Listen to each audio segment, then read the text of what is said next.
नमस्कार, आप देख रहे देवभूमि समाचार। मैं आपके साथ प्रियंका मलिक हाजिर उत्तराखंड की तमाम छोटी बड़ी खबरें लेकर। खबरों का रुख करेंगे, लेकिन सबसे पहले एक नजर हेडलाइंस पर।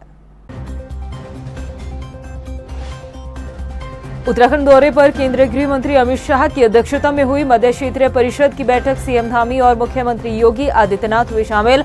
कई मुद्दे पर हुई चर्चा। राज्य के पूर्व सैनिकों ने नई विकलांगता पेंशन पॉलिसी पर जताया विरोध। केंद्र सरकार के खिलाफ खोला मोर्चा। नए नियमों को जल्द वापस लेने की दी चेतावनी।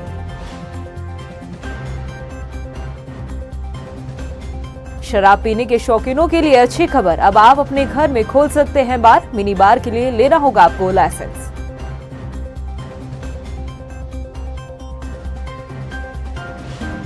डोईवाला थाना क्षेत्र में किसान कर रहे अब गुलाब की खेती। महिलाओं को हो रहा अच्छा मुनाफा। परंपरागत खेती से हो रहा था नुकसान।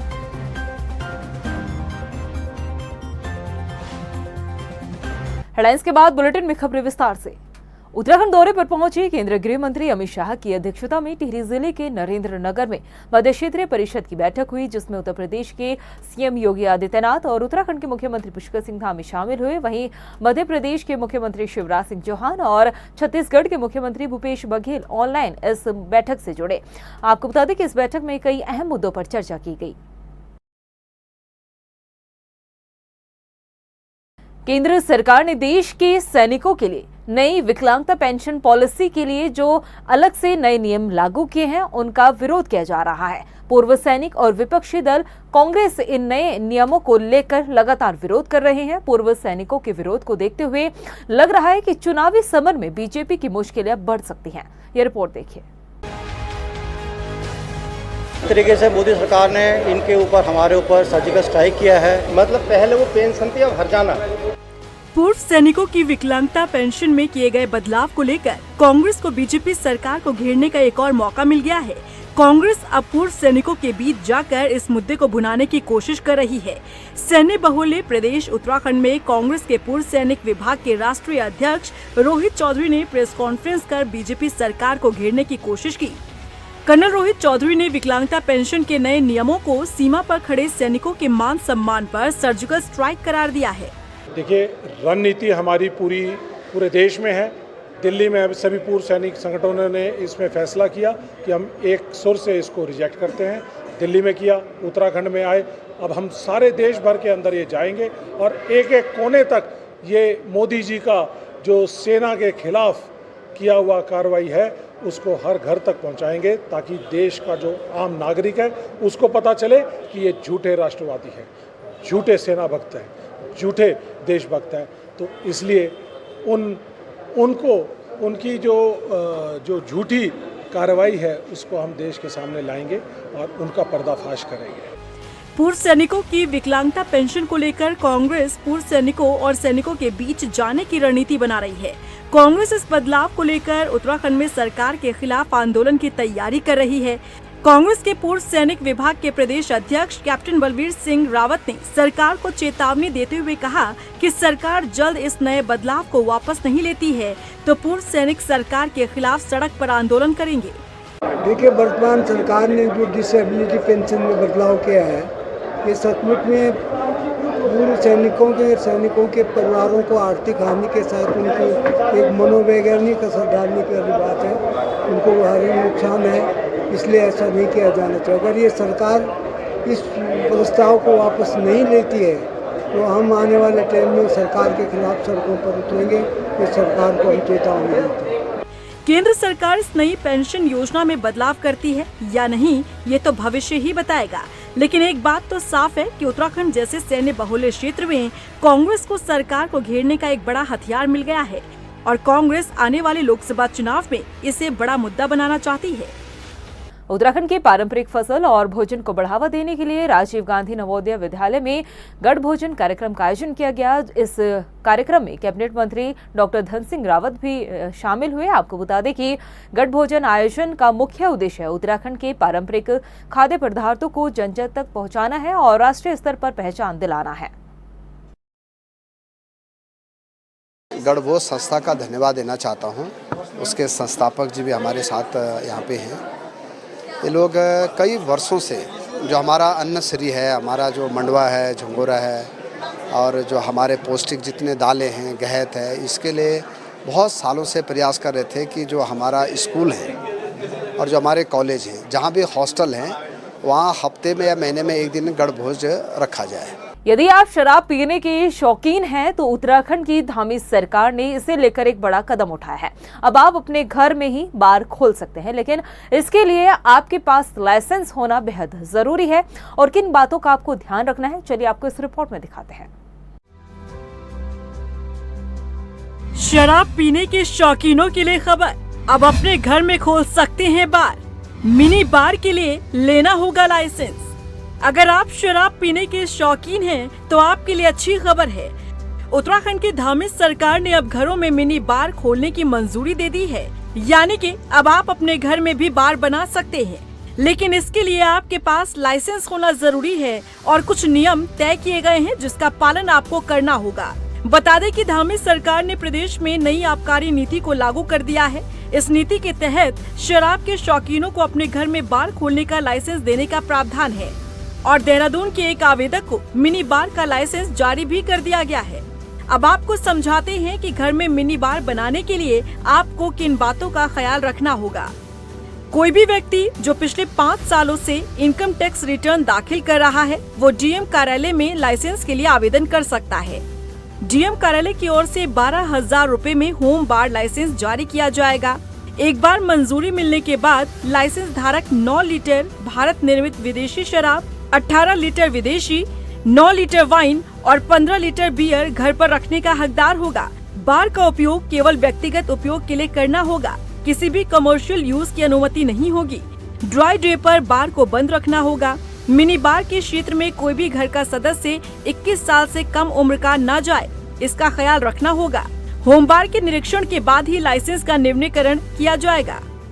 जहाँ तक आपने बात कही घरों में निजी प्रयोग के लिए बार लाइसेंस की अनुमति के संदर्भ में, तो जो भी इस तरीके के व्यवस्थाएं हैं अन्य प्रदेशों में, उसी को देखते हुए जो व्यक्ति अपने घर में निजी प्रयोग के लिए मदिरा का रखना चाहता है, निजी सेवन के लिए अगर वो रखता है, तो उसके पास वैधानिक उसके पास में डॉक्यूमेंट हो, इसके लिए निजी प्रयोग के लिए बार की अनुमति जो घरों में अपने प्रयोग के लिए लाएगा, उसकी अनुमति इस नियमावली में प्रावधानित की गई थी, उसी के अनुसार कार्रवाई की जा रही है। बता दें कि उत्तराखंड से पहले कई राज्यों में घर पर मिनी बार बनाने को मंजूरी मिल चुकी है और अब उत्तराखंड में भी इसे मंजूरी दी गई है।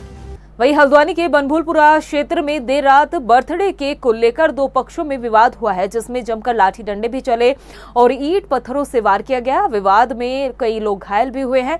वहीं सूचना के बाद मौके पर पहुंची पुलिस ने एक युवक को गिरफ्तार किया है। हालांकि एसपी सिटी ने कहा है कि दोषियों को बख्शा नहीं जाएगा और इस पूरे मामले में दूसरे पक्ष के लोगों ने 8 लोगों के खिलाफ तहरीर देकर कार्रवाई की मांग भी की है।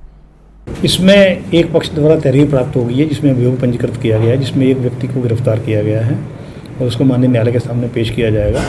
और वहाँ पर जहाँ की घटना है वहाँ पर फोर्स नियुक्त कर दिया गया है ताकि किसी प्रकार की कोई और समस्या उत्पन्न न हो। हल्द्वानी के आरटीआई कार्यकर्ता रविशंकर जोशी ने आरोप लगाया कि जिला विकास प्राधिकरण के जेई ने प्राधिकरण को करोड़ों की राजस्व का चूना लगाया। हालांकि अब इस मामले में प्राधिकरण ने कार्रवाई की है।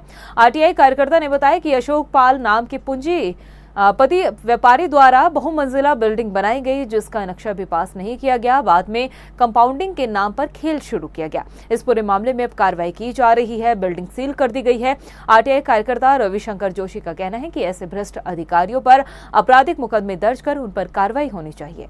इसमें एक हमारे हल्द्वानी में तिकोनिया में ठंडी रोड के क्षेत्र में एक बड़ी कमर्शियल बिल्डिंग बनी है, अशोक पाल जी का बनी है। ये राजनीतिक और पूंजीपति व्यक्ति हैं, राजनीतिक व्यक्ति भी हैं। तो इनकी बिल्डिंग बनी थी, तो उसके एक कंपाउंडिंग का नक्शा पास कराने के लिए उन्होंने प्राधिकरण में आवेदन किया था।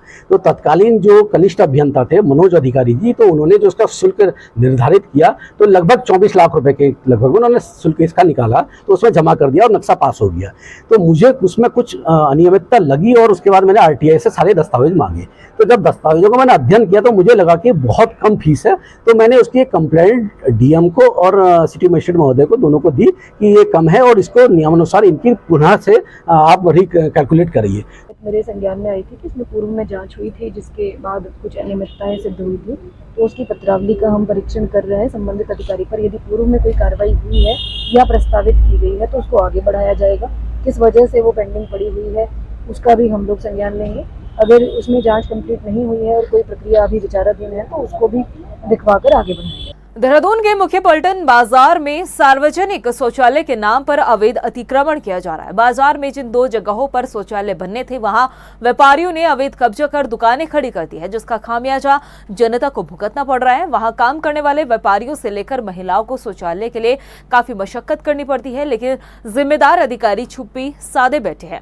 शासन प्रशासन का इस ओर कोई ध्यान नहीं जा रहा है और कब्जा कर अवैध अतिक्रमण किए व्यापारी भी इस मामले से सफाई देते हुए नजर आ रहे हैं।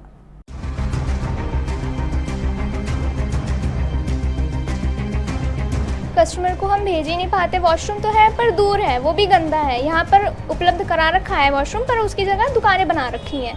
वॉशरूम की प्रॉब्लम होती है। एक्चुअल में हम यहाँ सर्विस के लिए आते हैं पर हो नहीं पाता। वॉशरूम काफ़ी दूर है और है भी यहाँ पर, बोल रहे हैं यहाँ पर शॉप बना रखी है।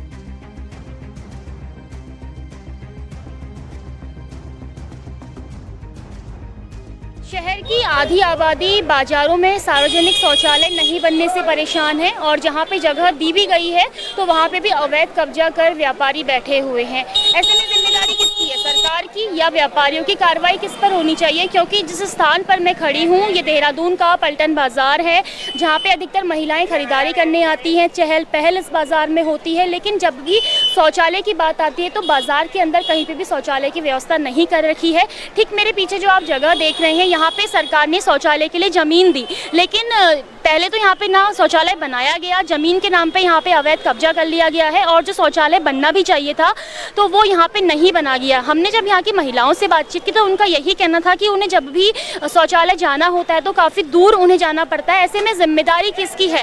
क्या सरकार की यहाँ पे जिम्मेदारी नहीं बनती कि जिस जमीन पर उन्होंने शौचालय बनाना चाहिए था उस जमीन को ऐसे ही छोड़ दिया गया? या क्या इन व्यापारियों पर जिन्होंने यहाँ पे अवैध कब्जा कर रखा है, क्या उन पर कार्रवाई नहीं होनी चाहिए? आखिर किस तरह की कार्रवाई होनी चाहिए और कौन अधिकारी इसके लिए जिम्मेदार है? क्योंकि जहाँ पे शौचालय बनना था आज वहाँ पर कब्जा करके व्यापारी बैठे हुए हैं और पूरे बाजार में आने वाले ग्राहकों के साथ ही यहाँ पे जो वुमेन वर्कर्स हैं, जो यहाँ पे मेंस हैं, जो लोग यहाँ पे काम कर रहे हैं, जो खरीदारी करने ग्राहक आ रहे हैं, उन्हें काफ़ी परेशानी होती है और उन्हें दूर जाना पड़ता है। तो ये जिम्मेदारी किसकी है? क्योंकि सार्वजनिक शौचालय जो सरकार ने बनाना चाहिए था वहाँ पर आज केवल जमीन खाली छोड़ दी गई और अवैध कब्जा कर लिया गया है, जिसका उदाहरण पलटन बाजार में हम आपको दिखा रहे हैं। 92 से मेरी यहाँ पे शॉप है और 2005 में अतिक्रमण हुआ था उस समय, तो ये 17 दुकानें गिरा दी गई थी, 10 की गई थी, ठीक है। और 2006 में हम लोगों की यहाँ दुकानें बनी थी। मेरी दुकान का फ्रंट 10 फुट था। नगर निगम के पेपर मेरे पास आज भी हैं जिसमें मुझे 7 फुट की दुकान दी गई है। 3 फुट जगह प्रवीण बांका ने छोड़ी है अपनी यहाँ पे, ठीक है जी। तो अब जो है ये हमारी अपनी मर्जी से व्यापार मंडल की सहमति से अंदर मीटर बॉक्स यूपीसीएल की हमने यहाँ 7-8 मीटर बॉक्स लगवा रखे हैं और जनहित का कार्य है। और बड़े बड़े जो उनके बॉक्स हैं इलेक्ट्रिक के वो मिशन स्कूल में लगे हुए अंदर, ठीक है। तो इस चीज़ का तो टॉयलेट का कोई मैटर यहाँ पे अब रहा ही नहीं है, वो ख़त्म हो चुका है, वो ख़त्म हो गया है। अच्छा, आपने जमीन क्यों छोड़ी थी यहाँ पे? नहीं, हमें तो हाँ MDDA ने उस समय जो हम लोगों का जगह अलॉट की थी तो MDDA ने अलॉट की थी, तो हमारी इस वक्त भी मजबूरी थी हमारी। 2005 में दुकानें टूटी, 1 साल तक हम घर बैठे रहे बिना काम के, ठीक है ना। तो हमें जो MDDA ने अलॉट करी थी जगह कम करी थी, तो उसमें यही कहा था कि एक जगह वाटर कूलर वगैरह लगाएंगे और एक जगह स्मार्ट टॉयलेट बनेगा। उस समय हरबंस कपूर भी होते थे बीजेपी के, ठीक है ना। तो वहाँ पे उन्होंने उद्घाटन भी कर दिया था, उसके बावजूद भी वो जगह अलॉट हो चुकी है। अच्छा, यहाँ पे वाटर कूलर लगाने की बात की? हाँ, बातचीत की। कहाँ तो लगाया नहीं है। पानी पीने की सुविधा तो आपको ही मिलती, तो इस पर आप क्या कहना चाहेंगे? नहीं, उसमें वाटर कूलर का कैसा था, काफ़ी समय से उसका चल रहा था प्रयास, मगर वो लगा नहीं। फिर जब स्मार्ट सिटी के तहत जब इसका यूपीसीएल की डिमांड आई ना कि बिजली के वो CS लगने हैं, अंडरग्राउंड होनी है, तो उस समय इनको बॉक्सेस लगाने की जगह नहीं मिल रही थी। तो फिर जो स्मार्ट सिटी की मीटिंग में तय हुआ था कि यूपीसीएल के लिए ये जगह उन्होंने पास कर दी थी, इसलिए निगम और एमडीडीए की सहमति से ये जगह जो है अब यूपीसीएल के अंडर में आ गई। मतलब इसमें सारे बाजार को बिजली सप्लाई यहाँ से हो रही है, तो फिर तो कोई मैटर ही खत्म हो गया है ना। अब बाकी रही बात पानी की, तो पानी की सुविधाएं और ये नीचे हैं, लग जाता है 2-3 जगह वाटर एटीएम इधर राजीव गांधी कॉम्प्लेक्स के बाहर है और 1-2 जगह और भी लगा हुआ, तो वो तो रूटीन में चल रहा है ना, उससे कोई फर्क नहीं पड़ता। मगर फिलहाल ये जगह का कॉन्सेप्ट खत्म हो चुका है। डोईवाला के थाना क्षेत्र में किसान अब गुलाब की खेती कर रहे हैं और गुलाब की खेती से महिलाओं को काफी अच्छा मुनाफा भी हो रहा है। उनका कहना है कि परंपरागत खेती से उनको काफी नुकसान उठाना पड़ रहा था और इसमें जंगली जानवर और मौसम की मार से फसलें खराब हो रही थी, लेकिन अब उन्होंने परंपरागत खेती को छोड़कर जैविक खेती को अपना लिया है और फूलों की खेती भी शुरू कर दी है। इसके साथ ही इन फूलों को तोड़कर बाहर भेजा जा रहा है और फूलों की खेती से अच्छा खासा उन्हें मुनाफा हो रहा है। ये बड़ी चर्चा का विषय है जनपद देहरादून के अंदर, इसलिए भी क्योंकि जो वार्षिक प्रदर्शनी होती है राजभवन में 3 या 4 बार इनको पुरस्कृत किया जा चुका है राजभवन की तरफ से। तो इनकी मेहनत है, इनकी लगन है और ये पहले बाहर इसको भेजते थे। इनका कहना ये है कि पहले हम दिल्ली में इसको भेजते थे, लेकिन ट्रांसपोर्ट ज़्यादा होने के कारण, खर्चा ज़्यादा होने के कारण अब ये लोकल डीलर ऋषिकेश में इसको भेजते हैं। खेती में किसान को काफ़ी लाभ मिलता है। अगर किसान फूलों की खेती करता है तो उसको कम से कम लागत का 5 गुना उसको मुनाफा मिलता है। और अगर फूलों की डिमांड, क्योंकि जैसा कि आप देखते होंगे फूलों की डिमांड हमेशा रहती है त्योहारों में, शादी ब्याह में, तो फिर उसको डिमांड के हिसाब से उसको मुनाफा अधिक होता है। हरिद्वार जनपद और देहात क्षेत्रों में कई पटाखे की दुकानें आबादी वाले क्षेत्रों में संचालित की जा रही है। 1 महीने के बाद दीपावली का त्योहार आने वाला है और कई दुकानदार पटाखों का अवैध भंडारण करते हुए नजर आ रहे हैं। इस मामले को गंभीरता से लेते हुए एसपी देहात ने सभी थाने और फायर स्टेशनों को निर्देशित किया है कि सभी पटाखों के अवैध भंडारण विक्रय के संबंध में जानकारी रखें और अतिरिक्त सतर्कता बरती जाए। साथ ही उन्होंने जनता से भी अपील की है कि अगर इस तरह की गतिविधि आपके क्षेत्र में या मोहल्ले में होती है तो तुरंत पुलिस को जानकारी दे। देखिए, इस संबंध में जो हमारे फायर के अधिकारीगण हैं और जो फायर की टीम है, सभी फायर स्टेशनों को और उनके अधिकारी कर्मचारीगणों को निर्देश दे दिए गए हैं कि वे लगातार सतर्क दृष्टि बनाए रखें। साथ ही संबंधित थाने को भी ये निर्देशित किया गया है कि वे इस दृष्टि से अतिरिक्त सतर्कता बरतें और जहाँ कहीं भी कोई वैल्यूएबल इनपुट मिलता है उस पर तत्काल प्रभावी कार्रवाई करें, जिससे कि दूसरे लोग इस तरह की कोई स्थिति उत्पन्न ना करें। हल्दूचोड़ में 30 बेड के सामुदायिक स्वास्थ्य केंद्र में मेडिकल और पैरामेडिकल के कुल 24 पदों को सृजित कर दिया गया है। समाजसेवी गोविंद वल्लभ भट्ट ने आम जनमानस को स्वास्थ्य सुविधाएं दिलाने और पदों को सृजन करने के लिए नैनीताल हाईकोर्ट में एक जनहित याचिका दायर की थी, जिसके बाद शासन ने पदों को भरने की स्वीकृति दे दी। हालांकि फिलहाल अभी इन पदों पर तैनाती नहीं हुई है। और ये हॉस्पिटल 2014 में से बनना शुरू हुआ था। तत्कालीन सरकार ने उसमें नींव डाली थी, लेकिन वर्तमान सरकार बराबर उसके बाद निरंतर लगी रही और इसको बनने में आज 9 साल हो गए, 9.5 साल हो गए हैं। 1 साल तो इसको बन करके तैयार होकर के ताला लगा हुआ है, जिसमें कि इन्होंने कोई भी कर्मचारी यहाँ पर नहीं दिए हैं। बार बार शासन से निवेदन करने के बाद भी इन्होंने पद सृजित नहीं किए। बड़े मुश्किल से हाईकोर्ट के आदेश के बाद इन्होंने 24 पद दिए हैं और उन 24 पदों में भी इन्होंने अभी आनाकानी कर रहे हैं, जो अभी नहीं भरे गए हैं। वहीं रुड़की नगर निगम में पिछले कई सालों से संविदा पर काम कर रहे सफाई कर्मचारी नगर आयुक्त कार्यालय के बाहर अनिश्चितकालीन धरने पर बैठ गए। कर्मचारियों का कहना है कि ठेकेदार और नगर आयुक्त की मिलीभगत से उनके प्राइवेट फंड को डकार लिया गया है, जिसकी अभी तक कोई जांच नहीं हुई है। वहीं धीरे धीरे 150 कर्मचारियों के खिलाफ साजिश रचकर उन्हें बाहर का रास्ता दिखाए जाने पर काम किया जा रहा है, जिससे कतई उसे बर्दाश्त नहीं किया जाएगा। हमारा 8-9 महीने से अपने नगर आयुक्त को और सहायक नगर आयुक्त को मांग पर देते आ रहे हैं कर्मचारी समस्या के लिए। मेन मुद्दा है हमारा कर्मचारियों का पीएफ में घोटाला। कर्मचारियों को जो पीएफ का पैसा कटता है वो नहीं मिला। 12% इनकी तनख्वाह से कटता है, 12% सरकार देती है। वो सारा पैसा गबन है, उसमें अधिकारी के और ठेकेदार की मिली भगत है। माली में करा जा रहा और माली भी नहीं है भाई साहब, माली भी है नहीं तो हम देखा हम भाई सफाई कर्मचारी माली का काम कैसे करेंगे, जब हमने देखा 40 पार्कों में एक भी माली नहीं है और सफाई कर्मचारी से माली का काम लिया जा रहा। उनसे तलवा रहे, घास से पता नहीं क्या क्या करवा रहे। नु कह रहे कि सफाई कर्मचारी बहुत है और 150 आदमी का गुपचुप इन्होंने हटाने का प्लान बना लिया। वहीं उधम सिंह नगर जनपद की गदरपुर थाना पुलिस ने 3 किलो अफीम के साथ 2 आरोपियों को गिरफ्तार किया है। दोनों ही आरोपियों के खिलाफ पुलिस ने एनडीपीसी एक्ट के तहत मुकदमा दर्ज कर लिया है और न्यायालय में पेश करने के बाद जेल भेजने की कार्रवाई की जा रही है। मामले का खुलासा उधम सिंह नगर जिले के एसएसपी मंजुनाथ टीसी ने किया है। उन्होंने बताया कि गदरपुर थाना पुलिस ने मुखबिर की सूचना पर इस कार्रवाई को अंजाम दिया और चेकिंग के दौरान इन 2 लोगों को गिरफ्तार किया है। गदरपुर क्षेत्र में एक बेहतरीन सफलता हासिल हुई है। विगत कई दिनों से इनपुट था कि कुछ लोगों द्वारा हाई लेवल पर बाय हाईफाई गाड़ी में, बड़ी गाड़ी में हफीम की तस्करी करते हैं करके इनपुट था। तो थाना गदरपुर पुलिस टीम द्वारा कई दिनों से इस इनपुट के आधार पर फील्डिंग लगा के कार्रवाई किया जा रहा था। तो कल जो है उनको बेहतरीन सफलता मिली है। तो इस इनपुट के आधार पर जो है चेकिंग के दौरान इनको थाना गदरपुर पुलिस को 2 अभियुक्त हफीम तस्करी होते हुए पाए गए हैं। प्रदेश की खबरों में इतना ही। फिर हाजिर होंगे कुछ खास खबरों के साथ। तब तक के लिए मुझे दे इजाजत। नमस्कार। उत्तराखंड दौरे पर केंद्रीय गृह मंत्री अमित शाह की अध्यक्षता में हुई मध्य क्षेत्रीय परिषद की बैठक। सीएम धामी और मुख्यमंत्री योगी आदित्यनाथ हुए शामिल। कई मुद्दे पर हुई चर्चा। राज्य के पूर्व सैनिकों ने नई विकलांगता पेंशन पॉलिसी पर जताया विरोध। केंद्र सरकार के खिलाफ खुला मोर्चा। नए नियमों को जल्द वापस लेने की दी चेतावनी। शराब पीने के शौकीनों के लिए अच्छी खबर। अब आप अपने घर में खोल सकते हैं बार। मिनी बार के लिए लेना होगा आपको लाइसेंस।